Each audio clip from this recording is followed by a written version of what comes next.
Ayan, inutusan ako ng anak ko, magtahi daw ako ng medyas. Lalagyan ko daw ng ng pangalan. Kasi siya naliligo. Ngayon tahiin ko daw yung WS daw niya. Kasi Wilson Sharon nga siya. Ayan, pinagtiyagaan ko kahit hindi ako marunong borda diyan.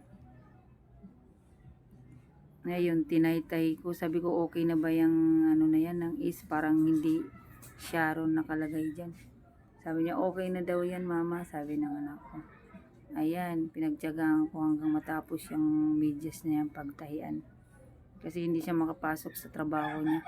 Kasi ang arti-arti kasi ng ang store. Kailangan lahat ng bagay may pangalan. Pag nagpipresking, titingnan nila yan isa-isa mga gamit. Kung may pangalan o wala. Ayan, pinagtiyagaan ko.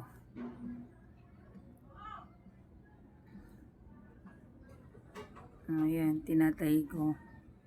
Dahan-dahan ko yan tinatay mga langga. Ayan, mabusisi yan. Kasi wala akong magamit na gunting.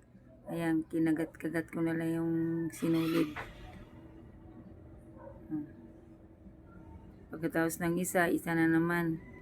Ay, naku. Ayan. Binuborda ko yan dyan. Ayan.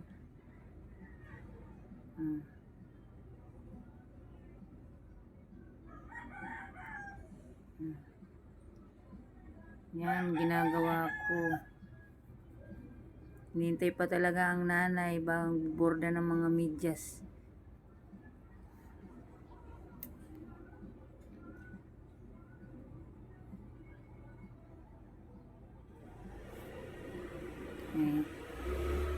Ayan na siya. Nagre-ready na yan kasi papasok na yan. Sasalaming siya. Ay ako tinatanong niya ako kung tapos ko na daw. Sabi ko hindi. Ay ako tingnan mo nga yan kung WS yan. Sabi niya okay na yan basta may borda.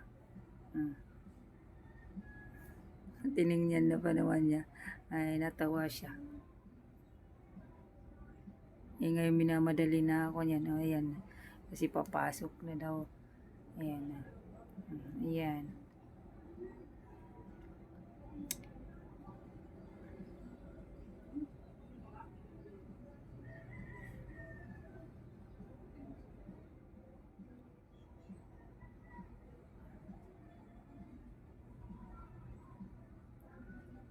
Ayan mga langga. Tapos na rin ako sa pagtatay ng medyas.